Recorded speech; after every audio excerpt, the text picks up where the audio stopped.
Bienvenidos a Dominicans in Tech, el podcast del Ministerio de Industria, Comercio y MIPYMES, donde buscamos contar las historias de los dominicanos que están trazando pautas en el sector de tecnología alrededor del mundo.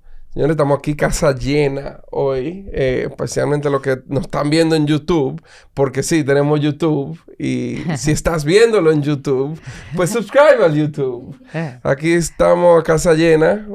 Michelle, mi co-host, me está dando este placer de verla. Yo tengo como 5 episodios sin verte. Me dejaste sola en los últimos episodios. No, los últimos 2 que están arriba son Jonathan, ¿verdad, Y el anterior Mariela? yo. Bueno, aquí está Michelle Aybar, mi co-host, y también está Arlette Palacios, que espero que todo el mundo haya visto su episodio, que hoy viene de guest co-host. ¿Cómo están? Muy bien, gracias. Bueno, señores, qué bueno. Y Arlette viene porque ella es nuestra experta en materia de lo que vamos a hablar hoy, que ya todo el mundo lo habrá visto en la carátula. Vamos a entrevistar a Rainier Moquete, que es el CEO de CyberWarrior.com, que es un proveedor global de talento, capacitación y servicios en ciberseguridad.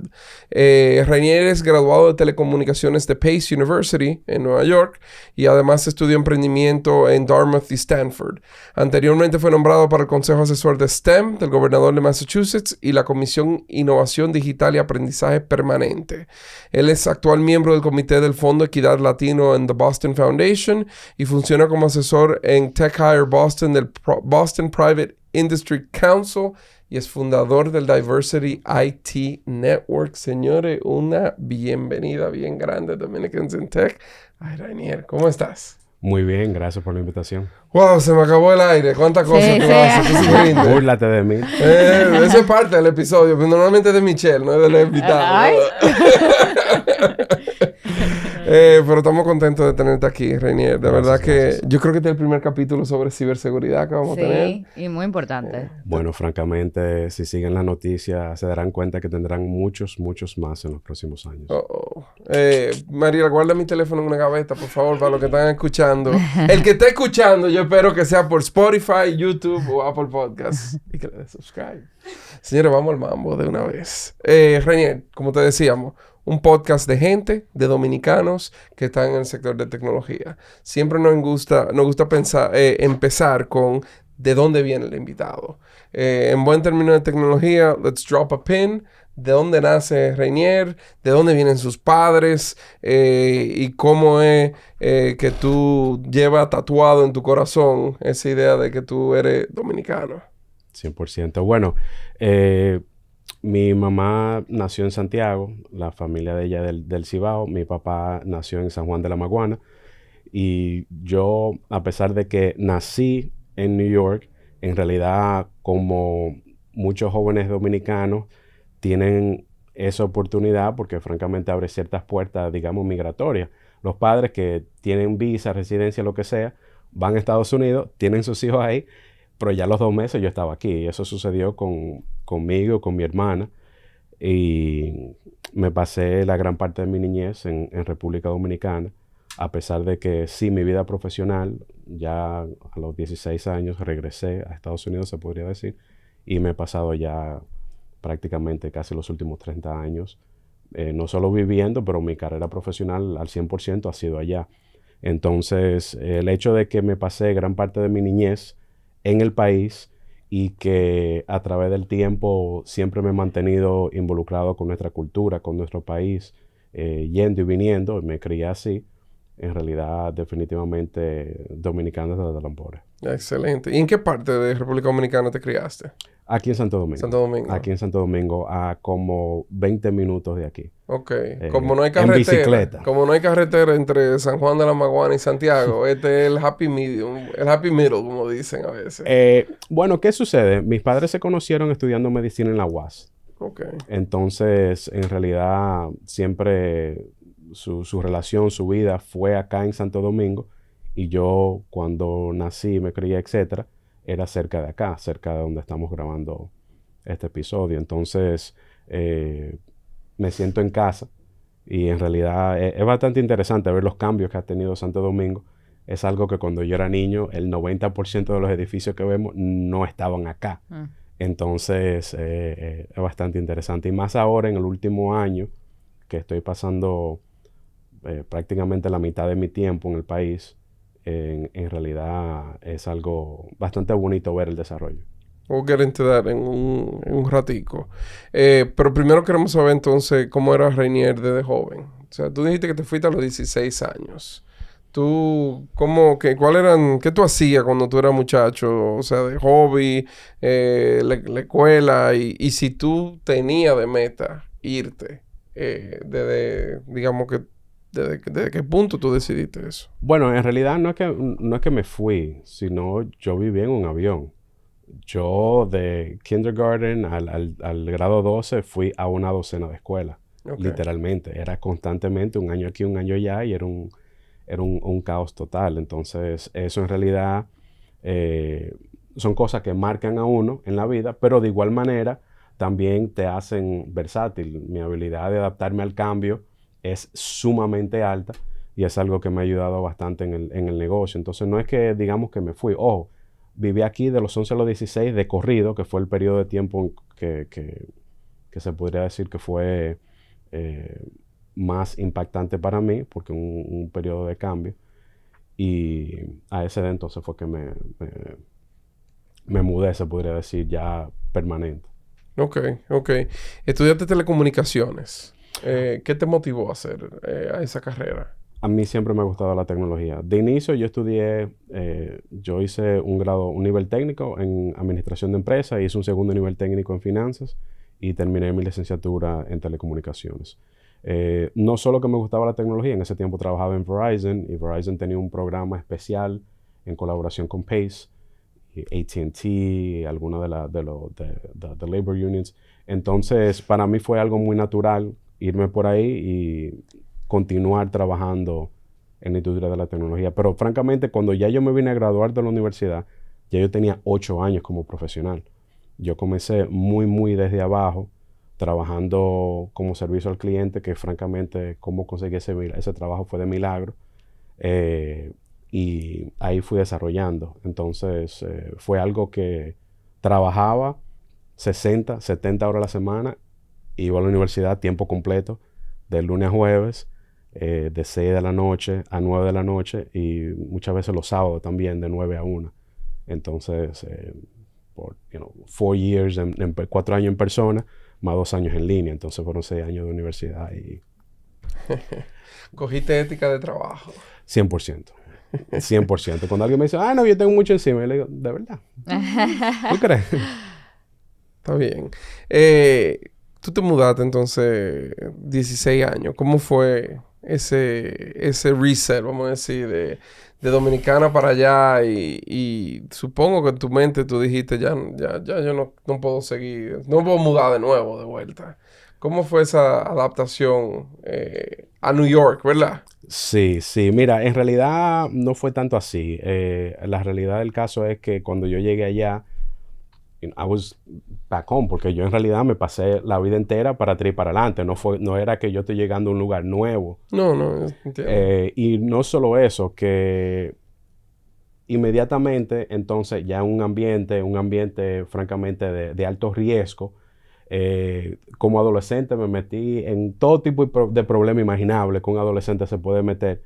Y en realidad fueron tiempos difíciles, pero de igual manera tiempos que me marcaron, y en realidad son las experiencias de vida que hoy en día me motivan a mí a hacer el trabajo que hago.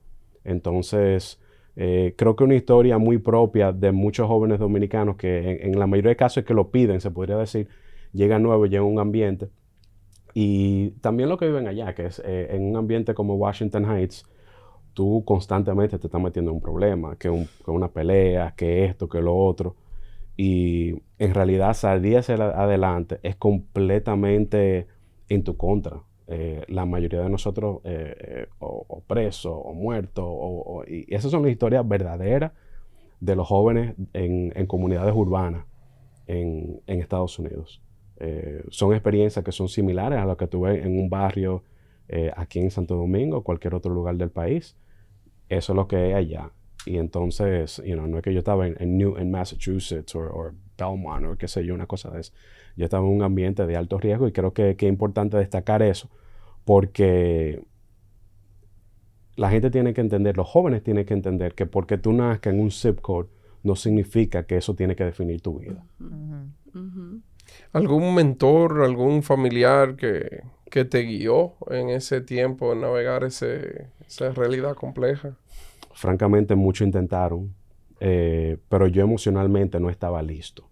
Yo estaba de cabeza dura, tuve una experiencia de vida en la cual casi pierdo, mucha experiencia en la cual casi pierdo la vida, casi pierdo mi libertad, pero una en particular en el cual tuve de chepas, como decimos acá, no me fui del otro lado y eso me terminó de despertar y eso me motivó a tomar medidas drásticas, salirme del ambiente en el cual estaba y me mudé de New York a Massachusetts con el propósito de, como quien dice, reiniciar mi vida.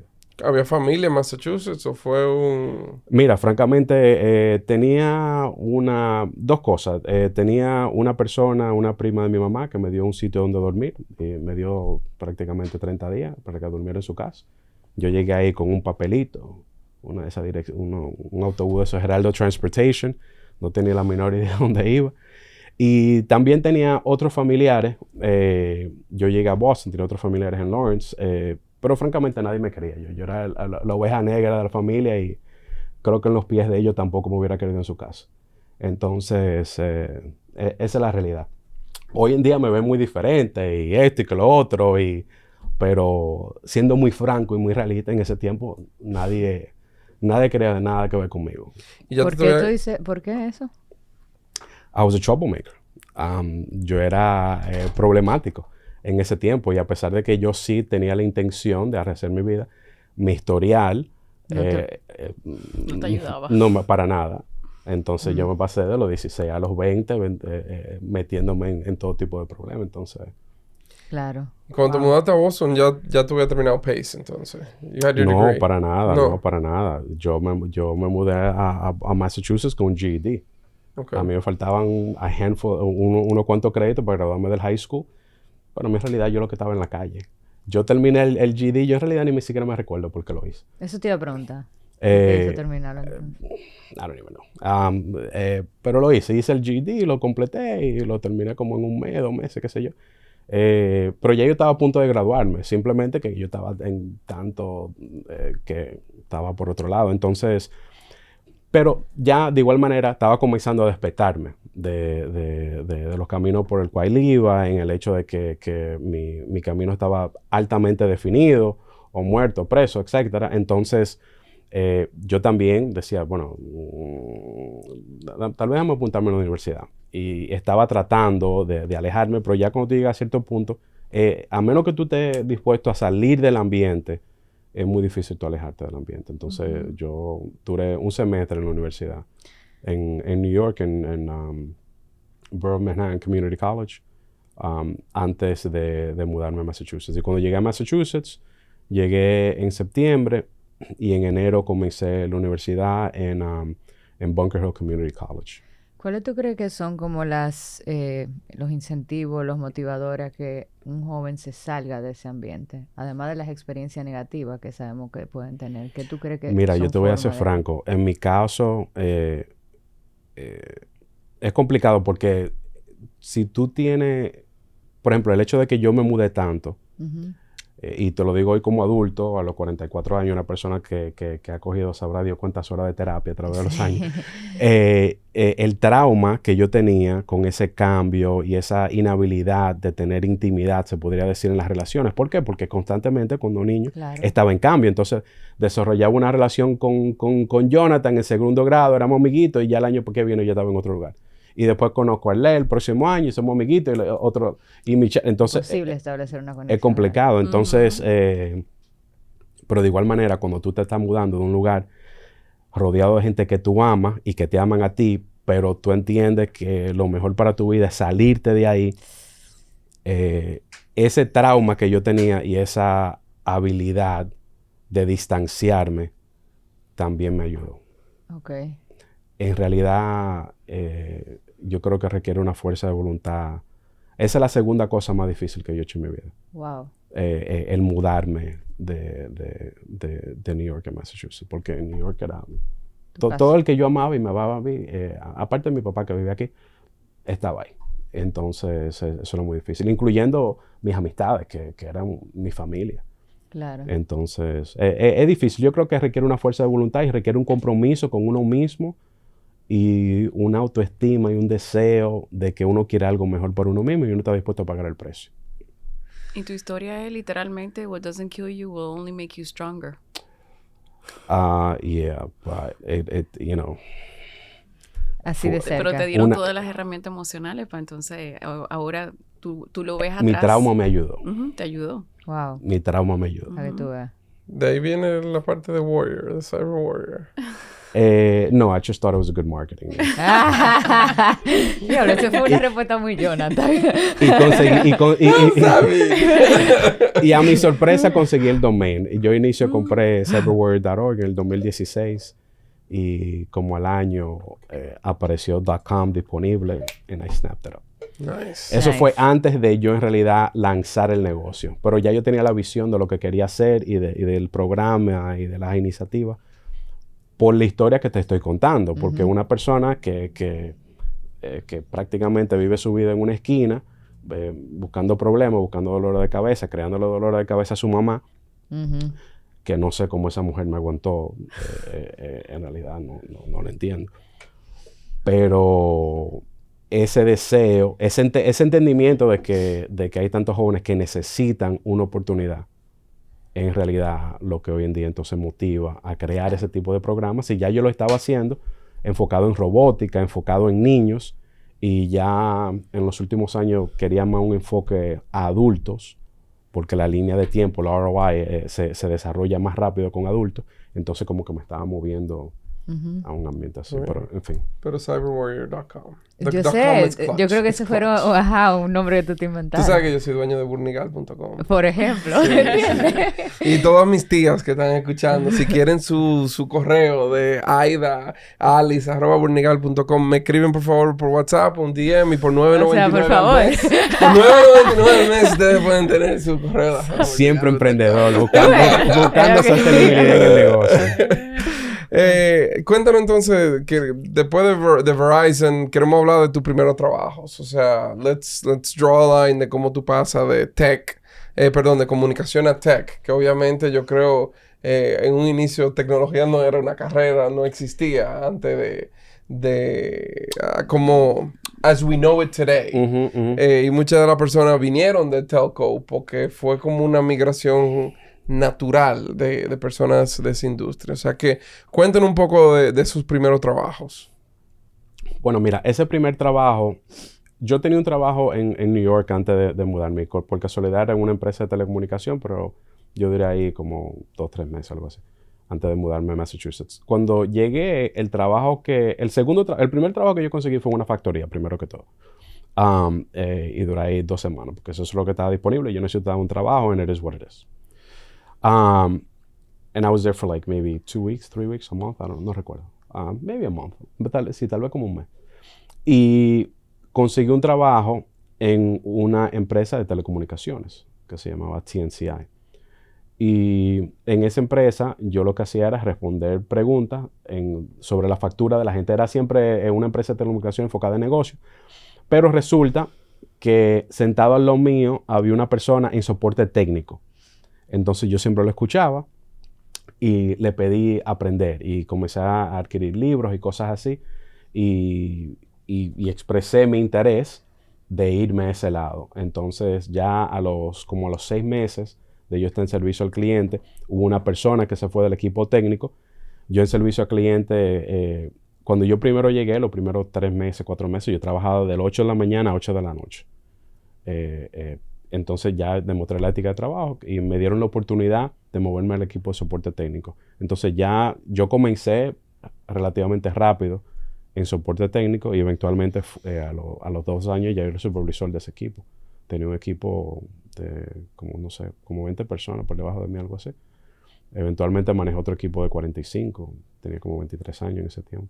Wow. Y después vino el .com bust. Entonces perdí el empleo. Pero perdí el empleo no solo por el dot-com bust, pero también porque yo también no tenía los soft skills.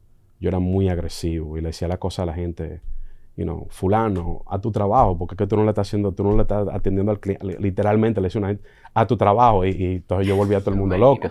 Y nadie me soportaba porque hoy en día todavía soy muy directo, pero...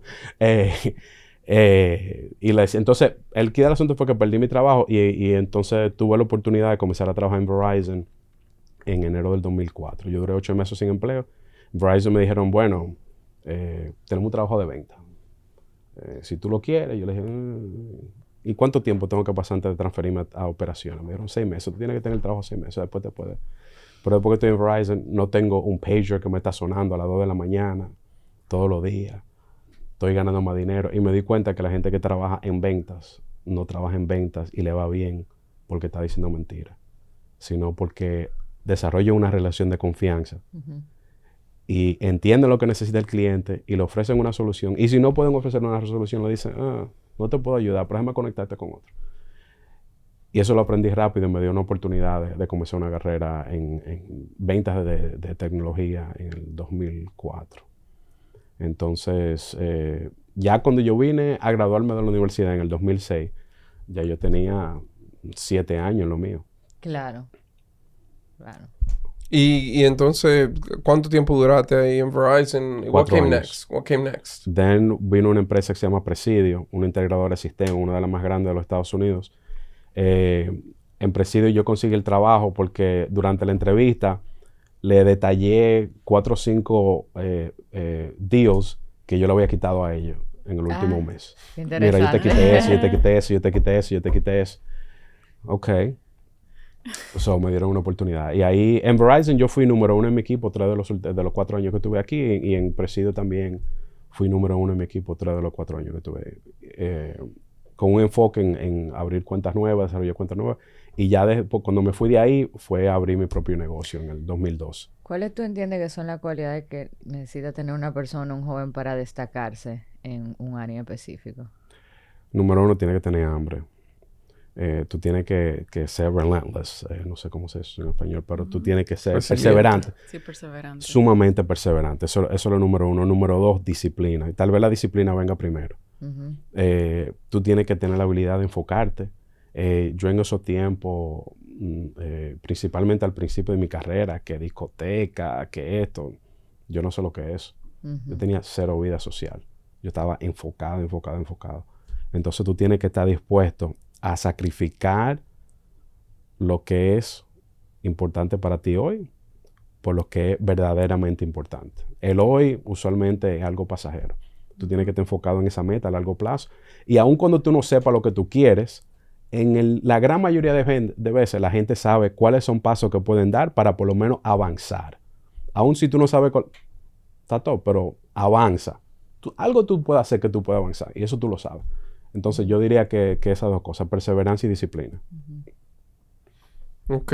¿Y en qué momento entra ciberseguridad en tu radar? Bueno, yo cuando trabajaba en Presidio un integrador de sistemas, trabajamos en todo tipo de cosas, sistemas de teléfono, redes, migración a la nube, etc. Entonces, cuando yo abrí ese negocio en el 2012, en realidad yo estaba tratando de replicar lo que era Presidio, que era una estupidez, porque Presidio tenía billones de dólares por detrás y yo estaba tratando de replicar eso. Espera. Tú te fuiste de Presidio y montaste un negocio. Monté un negocio. ¿Cómo se llamaba? Advocate. Ok. ¿Cómo? Advocate.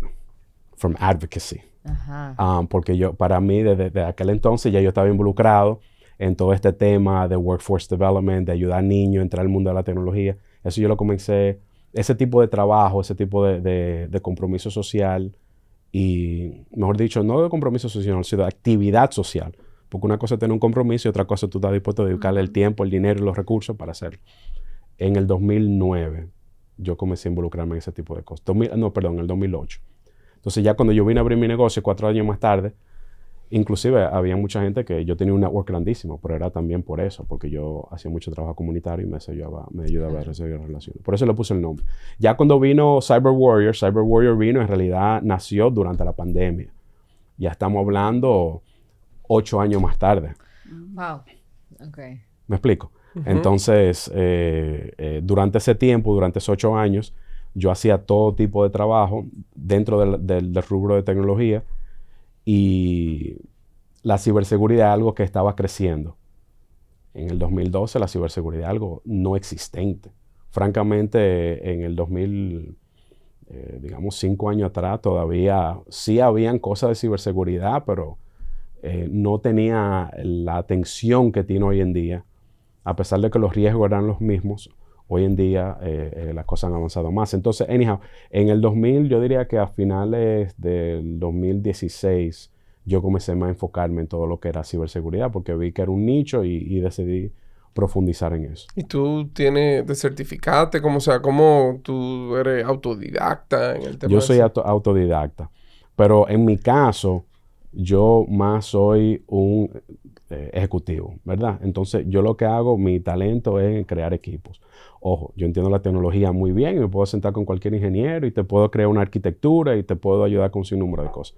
Pero yo que poniéndole la mano a un keyboard, yo tengo, no sé, 20 años que no le pongo la mano a un teclado. De un punto de vista técnico. Uh-huh. Entonces, ¿por qué no? Porque cada quien no es necesario. Claro. La realidad del caso es que cada quien tiene una diferente área de talento y tú te desarrollas en esa área, pero sí tienes que tener la habilidad de colaborar con otros, de formar equipos. El que piense que va a hacer lo que sea y que sea significante y que lo va a lograr solo, es una fantasía. Y creo que como jóvenes, los jóvenes tenemos que... los jóvenes no tenemos que yo no creo que ya se pero los jóvenes creo que tienen que entender eso. El joven yo creo que siempre tiene estas cosas de que yo puedo solo y que esto y que lo otro, y es una fantasía, es una realidad. Yo escuché los otros días en un podcast, yo creo que fue, no me acuerdo cuál, que decían, si quieres ir rápido ve solo, si quieres ir lejos ve acompañado. Y es eso, en equipo que se llega lejos. Está bien. Antes de entrar a Cyber Warrior, hablemos dos temas particulares. Primero, Governor's STEM Advisory Council. ¿Qué es eso? ¿Con qué se come? ¿Cómo llegaste ahí? Tradúcelo. ¿Qué hacen? Con yuca y longaniza. Mira, ya en ese tiempo yo tenía una muy buena trayectoria abriendo puertas a jóvenes latinos a entrar al mundo de la tecnología. En mi caso, yo me estaba enfocando en robótica. Entonces, en el 2009, yo fundé una ONG que se llama, porque todavía está activa, Latino STEM Alliance en Massachusetts. Y Latino STEM Alliance a través de los años, fue a convertirse en la principal proveedora de programas de STEM a las escuelas públicas de Boston. STEM siendo un acrónimo, Science, Technology, Engineering and Math, Ciencia, Tecnología, Ingeniería y Matemáticas. En nuestro caso, a través de mucho estudio, mucha investigación, identifiqué que robótica era algo que no solo tenía todos los componentes técnicos, sino también que era algo interesante para los niños y que le iba a llamar la atención. Entonces, ya tenía cierta cantidad de trabajo hecho y el gobernador, entonces, viendo ese trabajo, el equipo del gobernador viendo ese trabajo, me invitaron a ser una de las personas que contribuía a su estrategia dentro del gobierno de Massachusetts para todos los programas educativos como este. ¿Qué decían en tu familia? Aquellos que pensaban que tú en un momento, digamos, como tú dijiste, quizás estaba en el camino incorrecto y que tú eras alto riesgo. Sí. ¿Qué decían en ese momento cuando tú llegaste a un foro así como un STEM Advisory Council a nivel de un gobernador en un estado como es el de Massachusetts?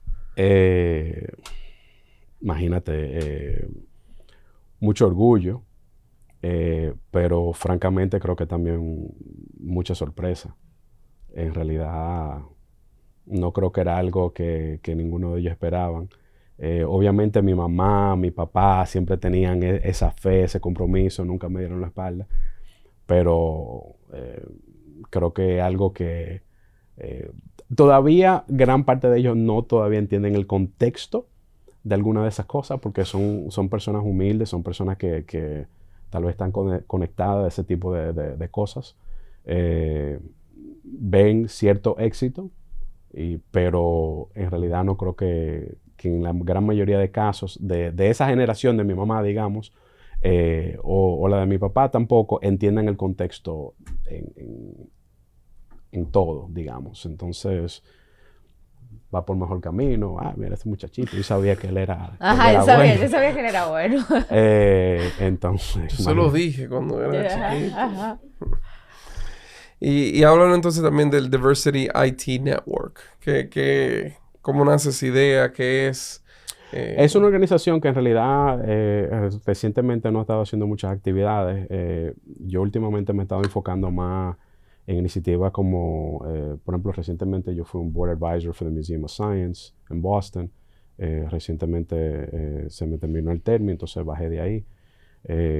Y cosas así. El Diversity IT Network era una iniciativa similar a Dominicans in Tech, con la visión de crear diversidad dentro del mundo de la tecnología. Estamos hablando de que Massachusetts, a pesar de que es el estado más rico de Estados Unidos, con el nivel educativo más alto de Estados Unidos, también tiene la desigualdad educativa y económica más grande de Estados Unidos. Wow. Entonces, es algo muy real en el cual yo, como ejecutivo de tecnología, entraba a un salón de conferencias y cuando veía una gente de color, una gente que se parecía a mí, francamente me sorprendía de verlo. Decía, ¿y qué tú haces aquí? Me decían a mí, ¿qué tú haces aquí? You know, like, what are you doing? I mean, literalmente, porque habíamos tan pocos. Entonces, el objetivo de la iniciativa era eso, era de atraer no solo a otros latinos, otros afroamericanos también, a crear comunidad, a crear un lugar donde nos podíamos apoyar el uno al otro y hacer eventos de networking. Y eso en realidad era lo que estábamos haciendo y se hicieron muchos eventos con ese objetivo. Y también de atraer otras personas que también tenían ese deseo de contribuir a diferentes organizaciones, diferentes actividades comunitarias que teníamos. Y ahí se iba creando, yendo al mismo lema de que, you know, si tú quieres, you want to go fast, go alone, you want to go far, go together. Bueno, si esa comunidad no existe, tú tienes que crearla. Entonces... No, y la representación es muy importante. O sea, tú encontrar a otras personas que se ven como tú, que hablan como tú y demás. O sea, y más en un espacio o en un estado, como tú dices, donde tú eras la minoría. Entonces, claro, y no solo en el rasgo físico, sino sí, también la culturalmente. experiencia de vida. Exacto, esa Claro. cultura. Claro. Uno quiere sentirse parte de algo y es difícil sentirte parte de algo cuando la experiencia de vida de todo lo que te rodean son completamente diferentes a las tuyas. Claro. Y como tú tienes la energía y el ímpetu de echar para adelante, ser productivo, si tú te sientes como un solo en todo este sitio. Entonces, eso es la importancia de crear comunidad. 100%, 100%. Y creo que eso es algo que también los jóvenes también tienen que tomar en consideración, que tal vez esa comunidad tú no la encuentras. Bueno, chévere, ve, créala. Claro. Créala. Identifica personas que ya están haciendo algo y trata de unirte a eso también, contribuye. Dominicans in Tech, ok, chévere, tú quieres ser parte de... Excelente. Escribe un Levanta email. la mano, Exacto. escribe un email, pero reconoce que hablar no te sirve de nada. Sí, y necesitamos voluntarios. Hay un chisme por ahí armado, grande, de que necesitamos una necesidad de voluntarios. Bueno. De apoyo. Talk is cheap. El que quiere contribuir, bueno, que venga y contribuya. Claro. Señores, busquen a Mariela, Esteba en LinkedIn, mándenle su mensaje de que ustedes quieren ser voluntarios, háganlo rápido y sean persistentes. Escríbanle mucho. ¿Por qué tú pones esa cara, Mariela?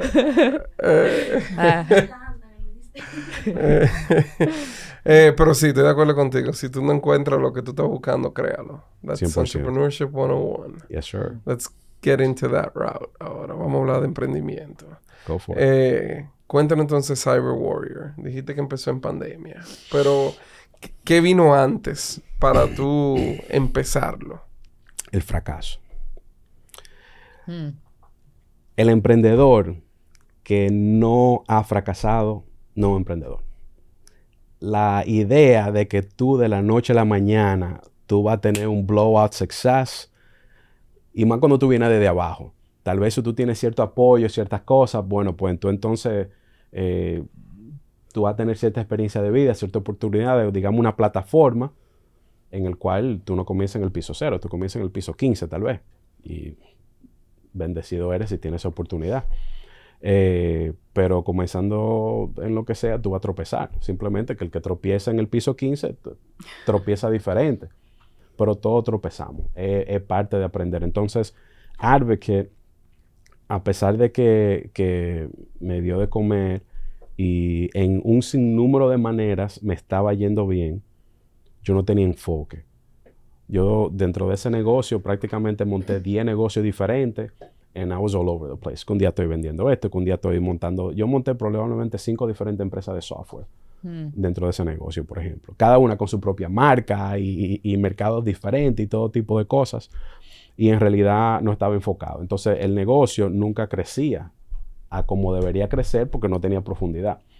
Entonces vino la pandemia y comenzó a exponer un sinnúmero de riesgos que yo tenía dentro del negocio, incluyendo lo que revenue concentration, es decir, que yo tenía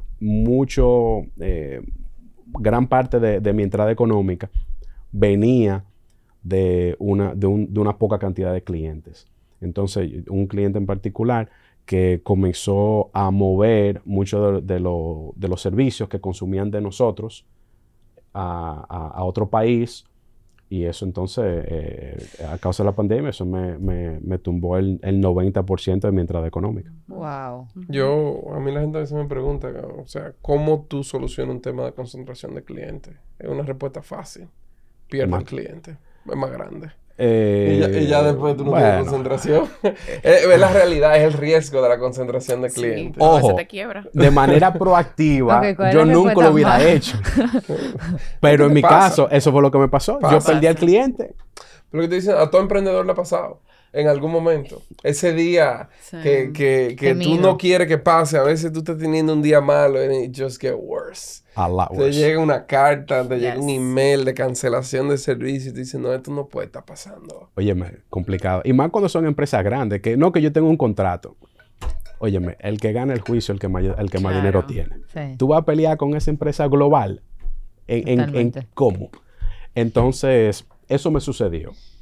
Y me obligó a reevaluar todo lo que estaba haciendo. Ya en ese tiempo ya yo estaba haciendo capacitaciones de ciberseguridad. Cyber Warrior Academy existía, pero era algo desconectado. Las diferentes cosas que yo estaba haciendo eran desconectadas. Entonces, mirando todo lo que era la pandemia, incluyendo de que ya el mundo era remoto, se podría decir, y que los programas que nosotros estábamos haciendo del ámbito educativo, en colaboración con la Universidad de Massachusetts, el primer caso de COVID en Massachusetts fue en la Universidad de Massachusetts. Y nada, tuvimos la necesidad de reinventarnos como organización y francamente lanzamos un negocio nuevo durante la pandemia. Un negocio enfocado en capacitar gente y poniéndolo a trabajar. Capacitamos, ponerlo a trabajar. Capacitar, poniendo a trabajar. Con un enfoque bien definido en ciberseguridad. Entonces, el hecho de que tenemos una visión de negocio, creo que más clara, y a la vez la disciplina de soltar otras cosas que aún generaban dinero, pero no, salgo de eso, porque entendía que si seguía haciendo lo mismo no iba a ser factible. Pero para la audiencia que nos escucha, di así, ¿qué es Cyber Warrior? O sea, contenido, o sea, estamos hablando de un edificio donde la gente va a estudiar. Obviously not, it's cyberwarrior.com. Pero dinos un poco hacia profundidad, your rocket pitch de everything that it encompasses. Cyberwarrior.com is a cybersecurity training and workforce development company. Nosotros es una plataforma digital en la cual capacitamos personas en ciberseguridad, una plataforma 100% bilingüe. Todo el contenido está en inglés y en español. La gente puede entrar a esa plataforma para capacitarse en ciberseguridad. Y aparte de ser una plataforma digital y a demanda, también tenemos programas estructurados. Es decir, como cualquier otra universidad, como cualquier otra academia, con un horario, pero todo es virtual. Tú lo haces desde tu casa. Entonces, está ese lado académico, se podría decir. Y del otro lado, entonces, tenemos un lado que es de consultoría. Después de que esa gente están capacitadas, nosotros utilizamos nuestro contacto dentro del mundo corporativo para conseguirle trabajo. Y más, esos trabajos son a través de nosotros. Es decir, nosotros capacitamos a una persona, nosotros mismos la contratamos y después la tercerizamos a otra empresa. En muchos casos, si la persona habla inglés, son empresas en Estados Unidos y tú tienes francamente una persona trabajando desde casa en Santo Domingo, en República Dominicana, en Argentina, en Panamá, en Colombia, en México, en Perú, y le está dando servicio a un cliente en Estados Unidos. Y todos esos son países donde nosotros tenemos presencia hoy en día, dándole servicio a clientes en Estados Unidos. Pero ahora en el 2023 ya hemos comenzado a también dar servicio en América Latina. Es decir, que las personas que vienen a trabajar directamente para nosotros no necesariamente tienen que saber inglés, porque ahora también entonces estamos dando el apoyo al mercado local. Por ende, las personas que solamente hablan el idioma español aún tienen la oportunidad de entrar al mundo laboral. Entonces, eso es lo que hace cyberwarrior.com. De un lado está entrenando gente y del otro lado está conectándolos con oportunidades laborales dentro del mundo de la ciberseguridad, donde hoy en día existen 4 millones de empleos a nivel global. En América Latina hay 700,000 empleos disponibles, en Estados Unidos 700,000 empleos. Me llamó mucho la atención, o sea, que la plataforma, o sea, es una academia sobre ciberseguridad. Yo no sabía que el tema ciberseguridad aguantaba. O sea, estoy viendo la página y tiene muchísimas temáticas. ¿Cómo tú ves, o sea, tú dices que hay 600,000 plazas disponibles? ¿Tú ves que eso va a seguir creciendo? Yo entiendo que, por ejemplo, en países en desarrollo como República Dominicana, quizá no todo el mundo sabe las implicaciones de la ciberseguridad. Son un mercado como este en innumerables oportunidades. Mira, en realidad la ciberseguridad, para que la gente entienda, no solo la oportunidad de crecimiento, pero dónde estamos. La ciberseguridad está hoy en día donde el Internet estaba hace 20 años. Increíble. Wow. Esa es la magnitud del cambio que vamos a ver. Wow. ¿Qué sucede? Hoy en día, todo lo que hacemos tiene un componente de tecnología. Un vaso de agua que tú te vas a tomar, esa agua fue tratada y purificada y todo eso con una planta que es una computadora. Es una computadora que está administrando esa planta de purificación. Ese vaso de agua no te llega a los labios sin eso. Y cuando lo vemos desde ese punto de vista, que cada alimento que consumimos, el carro que manejamos, los carros hoy en día son computadoras con ruedas. No te equivoques. Entonces, todo eso depende de la tecnología. Y la ciberseguridad es en realidad el hilo que unifica todos los componentes de tecnología. Tenemos una camiseta, hay un hilo que unifica los diferentes componentes de tela para crear una camisa. Eso es la ciberseguridad. Increíble. Yo creo que, bueno, ya a nivel de necesidad, la cantidad de ataques de ciberseguridad todos los años se multiplica por qué sé yo cuánto mil. O sea, y creo que lo que dice Reinier es que al final del día la vulnerabilidad del día a día todos los días incrementa y se convierte en algo tan normal como el Internet hoy, es estar protegido. Es como como un seguro de salud.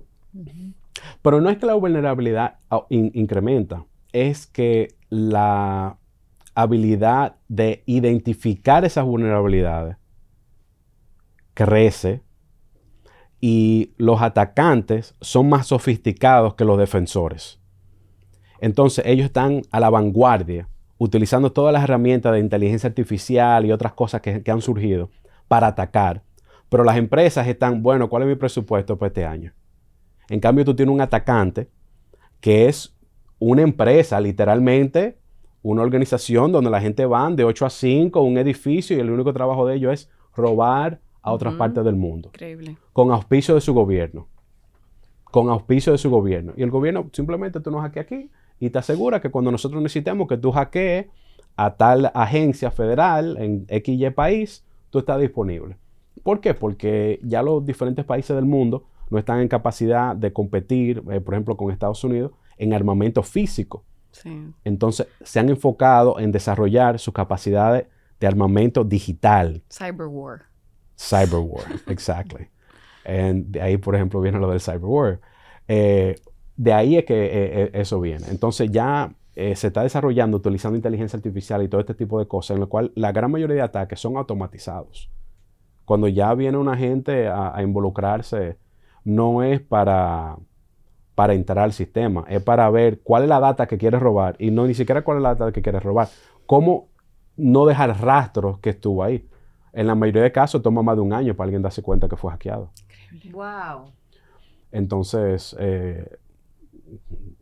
es algo que es tan impactante. Y no solo eso, que ya entonces ya la ciberseguridad se está desarrollando a un punto en la cual es una herramienta para el terrorismo. Totalmente. Entonces, por ejemplo, en la Florida hubo un caso hace 2 años que una planta de purificación la estaban atacando y el objetivo era cambiar los componentes químicos para la purificación de agua para envenenar a la población. No, es scary. Uno se Jonathan imagina It's como extremely scary. estos futuros como dystopian futures, o sea, como que te da terror, porque se me acaba de ocurrir, tú te imaginas con estos carros eléctricos que están conectados, That's real. que manejan autonomously, Yeah. y de repente tengo un ataque cibernético y tú en el carro, Mi querida, o en eso una no es ruta nada. de transporte. ¿Qué tal si te están operando Oh, yeah, how scary. Ajá. Ay. Sí. y se apaga la máquina Exacto, que te está ajá. manteniendo viva en lo que te Sí, están es operando? eso. Ujú. Ya Michelle no va a dormir. Ojo. No. Viene de Eso iba a todas decir yo, algo partes, que yo sí. no voy a dormir muy Hay que bien, pensar ¿no? si es mejor que te dejen operar sin las máquinas, sin tanta tecnología, que Bueno, como una forma francamente, tradicional. ¿se puede? Yo diría que no. Ya No, hoy en ya día no. no se puede. Ya hoy no se puede. La cámara, todo. Todo. Sí, cuando yo hablaba de más vulnerabilidad, todos los días agregamos un elemento más, un dispositivo más a nuestra vida. Sí. Que 100%. te puede estar hackeado. Y no solo eso, tienes que hacerlo, tú estás obligado a hacerlo porque el mundo evoluciona. Si tú no lo haces tú como comerciante, ¿cómo tú te mantienes competitivo? Ujú. Claro. Cyber Warrior, ¿existe en República Dominicana o no? En República Dominicana tenemos decenas de personas que están como parte de nuestro equipo hoy en día, personas que han pasado por nuestros programas de capacitación y que le están dando servicio a clientes en Estados Unidos en este momento. También en los últimos meses hemos ampliado nuestros programas educativos, en los cuales ya estamos trabajando, por ejemplo, en el Politécnico de Consuelo. Tenemos un programa ahí y el objetivo es capacitar a esos jóvenes. Ya en octubre se gradúan y entran inmediatamente al mundo laboral. Y la visión es de expandir eso, de crear colaboraciones con instituciones educativas que ya están, que ya tienen los estudiantes, ya tienen la infraestructura dentro de la comunidad, y en colaboración con ellos permitirle que esos jóvenes de manera rápida puedan insertarse al mundo laboral. O con otro emprendedor que esté en el mundo de educación tecnológica. Claro, esa oportunidad de colaboración están ahí al 100% y nos encantaría colaborar con quien sea que tenga un programa educativo, que está tratando de utilizar la tecnología como herramienta para el bien. Por favor. Y por ejemplo, a nivel de de República Dominicana, ¿cómo ustedes ven como los perfiles? ¿Quiénes son los jóvenes que se están, formando en ciberseguridad? ¿Es una opción, por ejemplo, quizá, yo tengo la posibilidad de ir al ITLA o me registro en un programa de Cyber Warrior? ¿Es ese tipo de perfil que ustedes están atrayendo? Es un ejemplo de una opción. Ojo, nosotros colaboramos con el ITLA, colaboramos con otras instituciones, INTEC, Unicaribe, tenemos convenios. Hay otras también con las cuales estamos en el proceso de firmar convenios. Y sí, podemos colaborar con ellos, pero de igual manera las personas también tienen la opción a entrar a nuestros programas educativos de manera directa. El perfil de la persona, disciplinado, perseverante. Que tú no sepas tecnología, no hay problema, nosotros te enseñamos. Lo que yo no te puedo enseñar es ética de trabajo. Lo que yo no te puedo enseñar es la disciplina y el deseo que es requerido para tú tener éxito. Porque lo que sí te puedo decir que esto es difícil. No. Es difícil porque conlleva conocimiento de muchas áreas de tecnología.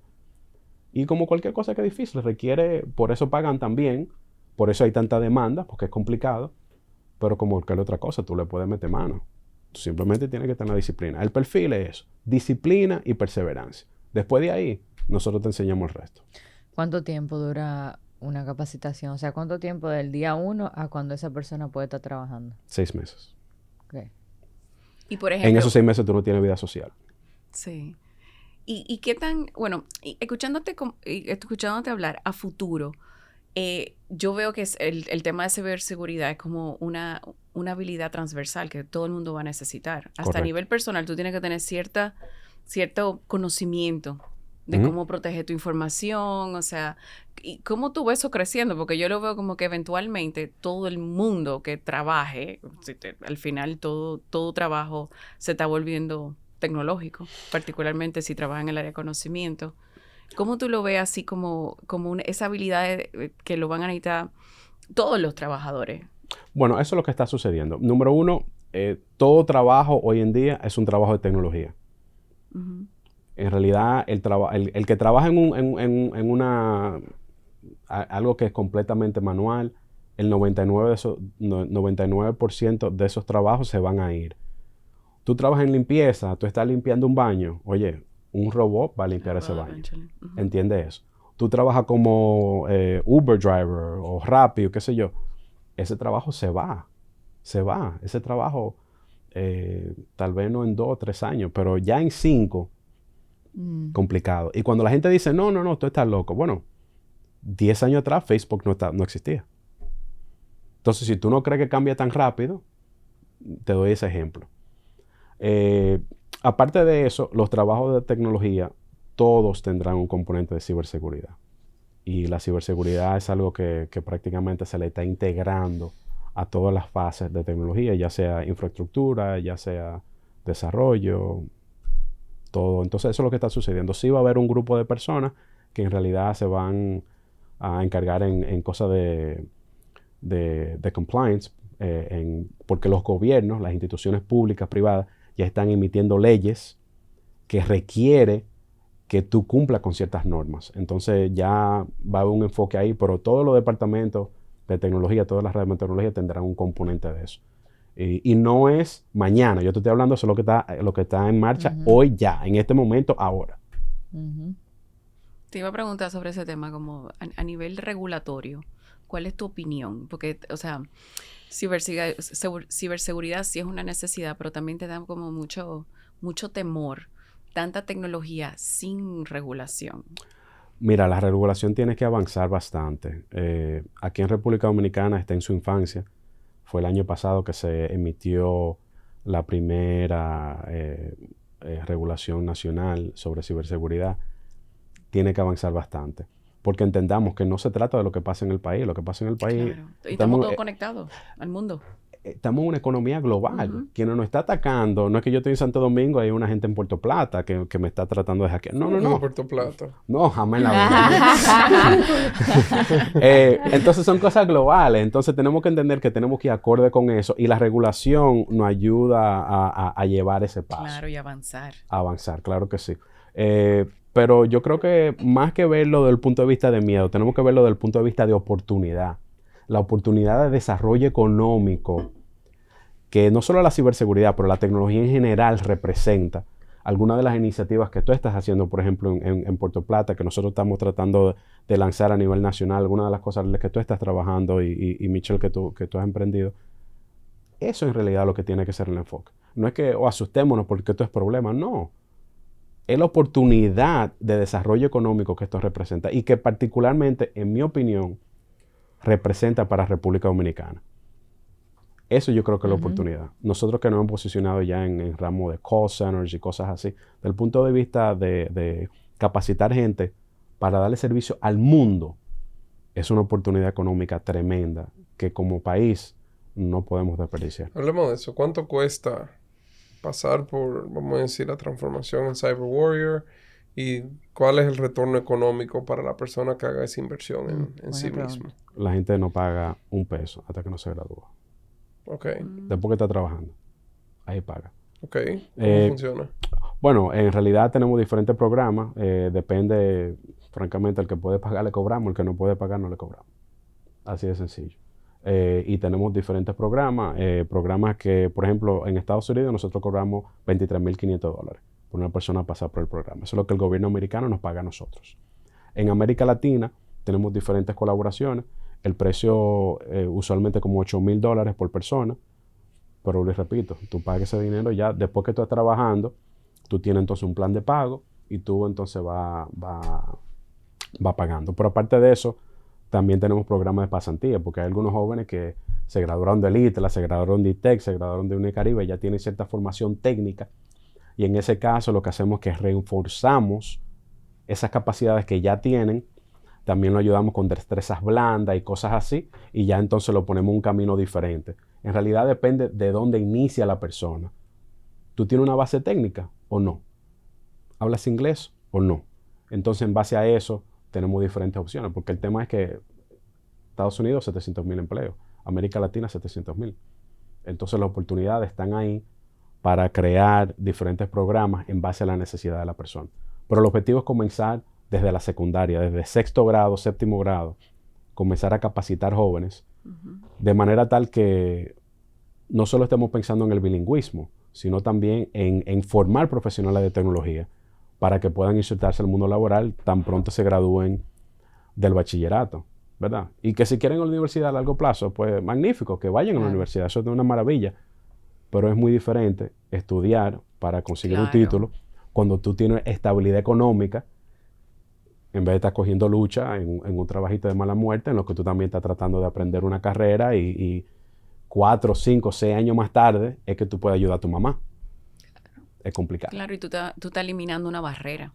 100%. Entonces la gente puede acceder a la formación si necesario, porque mucha gente no accede porque no tiene cómo pagarlo.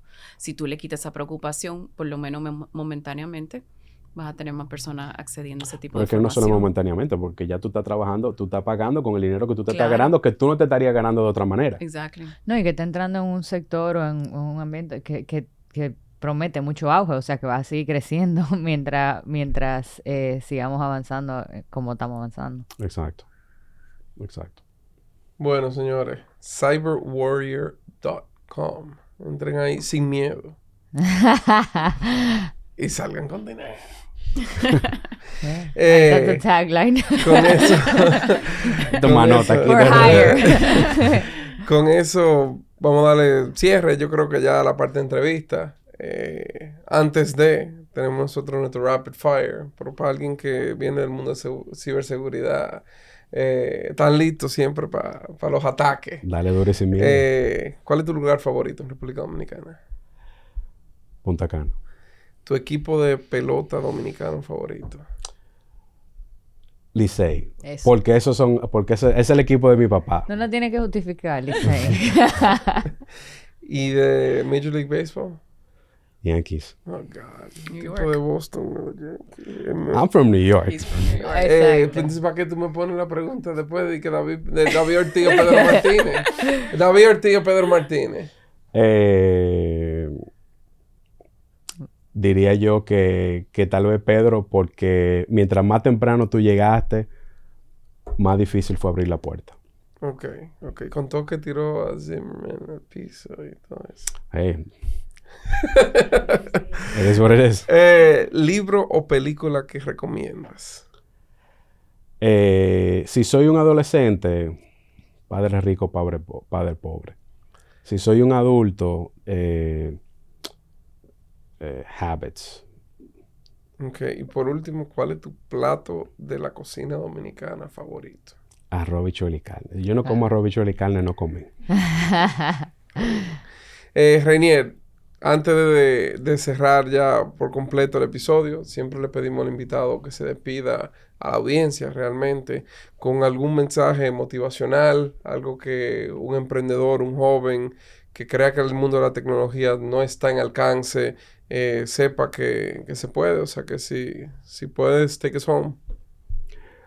Bueno, yo diría que disciplina y perseverancia. En realidad, eso es lo que define el éxito. Disciplina y perseverancia. Y creo que mucha gente se traza barreras mentales que en realidad no existen. No, que yo no puedo por esto, que yo no puedo por esto. Lo más difícil la barrera que existe es la interna.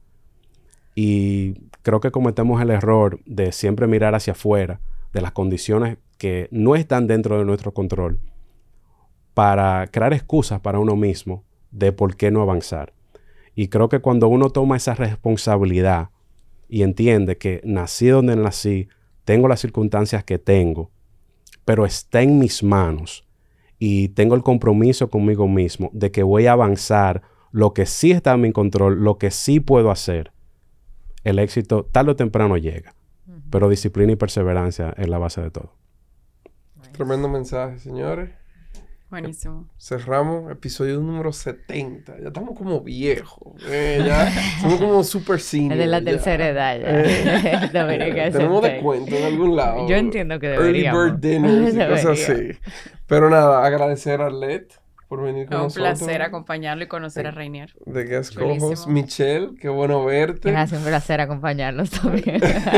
Yo sé que ha sido un placer para ti. Gracias, claro. Y Rainier, cómo no darte Jonathan, las gracias por venir. Mil gracias por la invitación. Un placer haber estado. Bueno, señores, y ahí cerramos entonces episodio 70, Dominicans in Tech. Les recuerdo una iniciativa del Ministerio de Industria, Comercio y MIPYMES, donde compartimos y contamos las historias inspiradoras de los dominicanos que están abriendo paso en el mundo de la tecnología. Gracias a todo el equipo que hace posible este podcast, Pitahaya Studios, así como el Viceministerio de Comercio Exterior y la Dirección de Comunicación del Ministerio de Industria, Comercio y MIPYMES. Señores, recuerden, síganos, Spotify, Apple Podcasts, YouTube. Si llegaron aquí, acuérdense, there is product market fit, so subscribe. Wow. Y no dejen de seguirnos en Instagram. Denle like, denle share, todo eso que nos ayuda a nosotros a crecer. Nada, hasta el próximo episodio. Hasta el próximo episodio.